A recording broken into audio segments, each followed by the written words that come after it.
The Earth is under a weather watch tonight, a space weather watch. Yeah, Fox News' Rocky Madden joins us now from Forest Park to show us why this is so important. Also New Jersey, mystery booms. Residents and police in one community want to know what and who are behind a series of extremely loud noises that sound like explosions, and they've been rattling a lot of people in town for weeks now.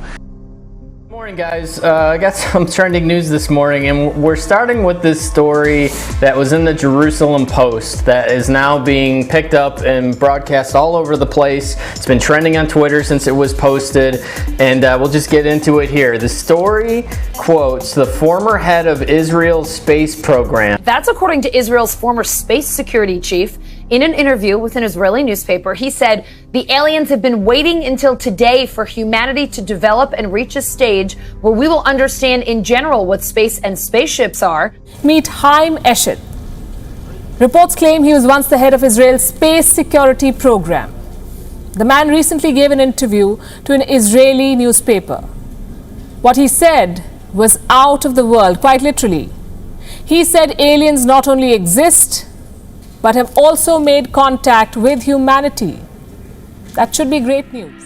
Well, this is quite a story, and it comes from the man who headed Israel's space security program for nearly 30 years. Haim Eshed is making the extraordinary claim that the United States and Israel have been in contact with a group of aliens for years. Not immigrants, but extraterrestrials. Listen up, all you believers. 2 classified Pentagon reports on UFOs have been revealed, including a newly leaked photo. Here it is, showing what the pilot described as a silver object found hovering above the Atlantic Ocean. And if you zoom in, it appears to be some sort of triangular object. The report reportedly could not rule out alien or non-human technology. Now, here's where it gets really weird. There is some speculation that some UFOs are able to move through the air and underwater, raising the possibility that aliens are operating beneath the ocean. You know what they say, Jeff, that we know more about the moon and outer space than we know about our own ocean. All right, before we jump into Earth's forecast, let's stay on the subject of space, because North Carolina has a long shot the next 2 nights to see some auroras. And it started earlier this week when a giant solar flare, or a coronal mass ejection, came from the sun headed for our planet. But it appears for the next few years, the sun is going to be making lots of news. Excited because it's been a long quiet time, the last 3 to 4 years. Scientists watched as a solar flare exploded from the sun just 2 days ago. They believe we can now expect geomagnetic storms from the sun in the future, and they should peak in 2025. Experts say all that solar activity has the potential of causing voltage irregularities, even blackouts for power companies, like happened in 1989 in Canada.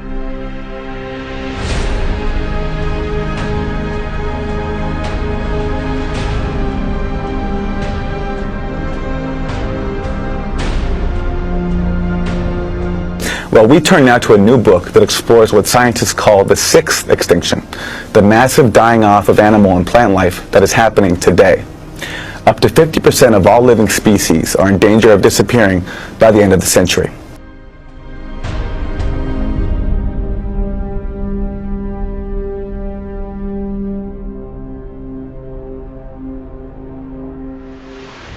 The figures are staggering.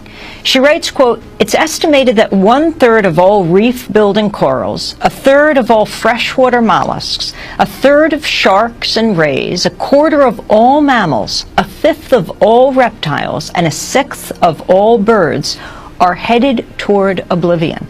The losses are occurring all over, in the South Pacific and in the North Atlantic, in the Arctic and the Sahel, in lakes and on islands, on mountaintops and in valleys." To say the least, a chilling title, the 6th extinction. So take it forward. What does that mean exactly? Well, as Aaron mentioned, there have been 5 previous. I guess we call them major mass extinctions, because I should say there's sort of an oxymoron. You can also have a minor mass extinction, but 5 major ones that we see in the fossil record. Now let's turn to Australia, where experts say that one of the country's most iconic animals, the koala, is living on the brink. And we saw the awful images of the koalas with the little burnt paws after the bushfires. How endangered are they?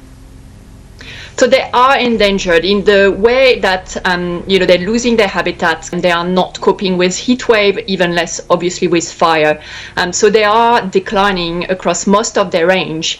The sad reality is that many more other species are declining even more than the koala. So it's kind of a trend that we see across all animals at the moment. And his theory was that animals only went extinct in these catastrophic waves. Something happened, the planet changed. Otherwise, why else would they go extinct? And then a naturalist named Charles Lyell, who is Charles Darwin's mentor, came along, and he said, that's ridiculous. We never see these catastrophes. They don't happen. The only way the Earth changes is very, very, very gradually, and things go extinct very gradually, and the world changes very gradually. And that became sort of the doctrine for a very long time, over 100 years, until the Alvarezes came along and identified an asteroid impact as the event that had done in the dinosaurs and many other creatures, I should say. The dinosaurs always get top billing, but that extinction event did in a lot of other groups as well. That was resisted. That theory was resisted, but it was proved. And now the sort of general theory is, yes, the Earth changes very slowly except for these extraordinary moments. And I'd say the whole point of writing the book is that we are in one of those moments right now.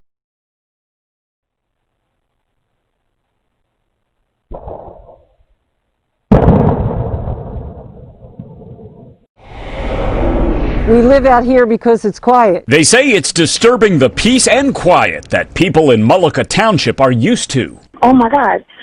Yes, I just heard a really loud bang, like it shook the entire house. Over the past month, police have gotten numerous 911 calls. There was just a tremendous explosion nearby. From folks hearing extremely loud noises that sound like explosions. It's been happening once a week. I mean, it's almost blowing our houses off the foundation. Over the weekend, they were so close to my house that it made us uneasy, that just something's not right. A little bit between a shotgun and a cannon. It just sounds like it's a bomb dropped from a plane. The repetition was just seconds apart. It just just put questions in my head. Are we being invaded or that kind of thing? That's how severe it was.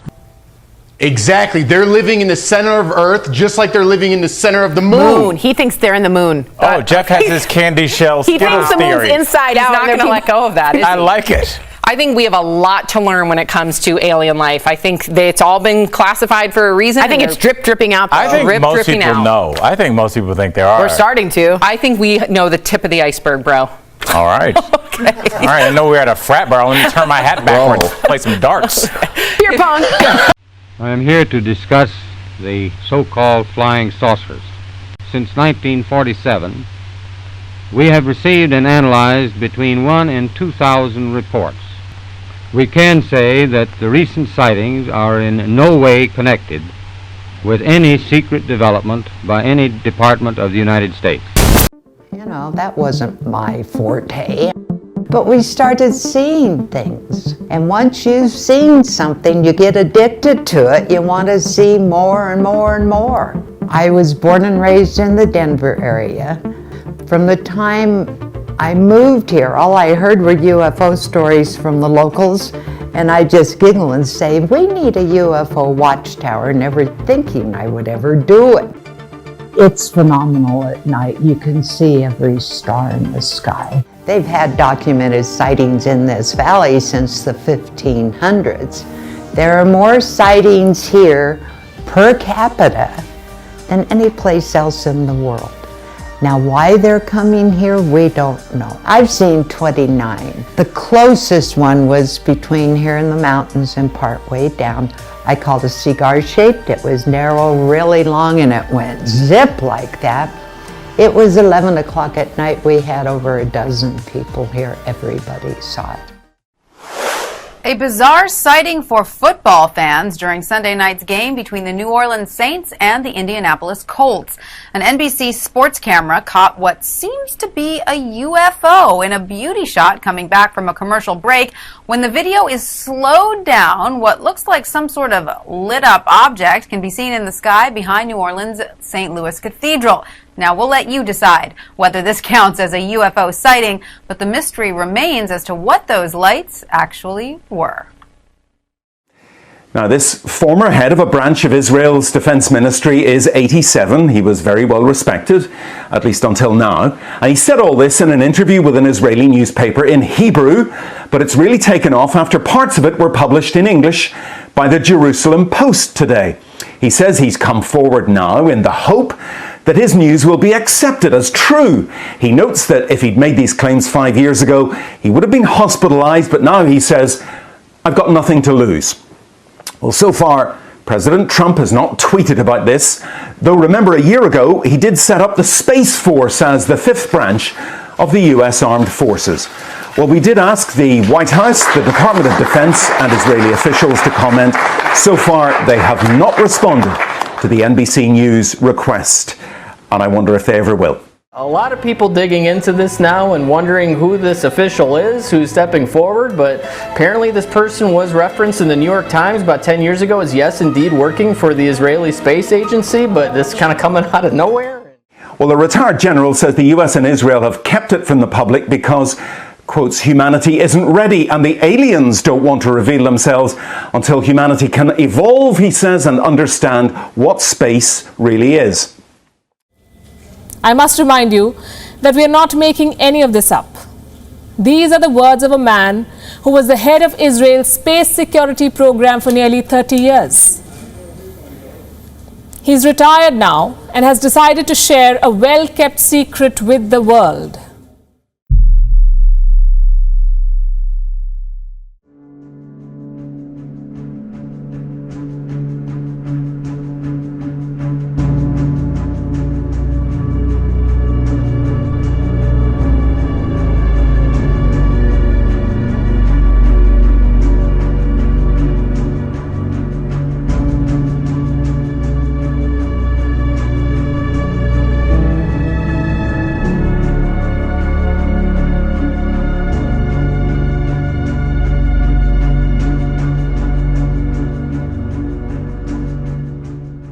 It is trending, Galactic Federation. So if you see that, that's what this is about. To be continued. We'll see if President Trump or anybody's actually asked about this to get a quote on it or not. But either way, could be the biggest story ever, but also could be a complete and total joke. Well,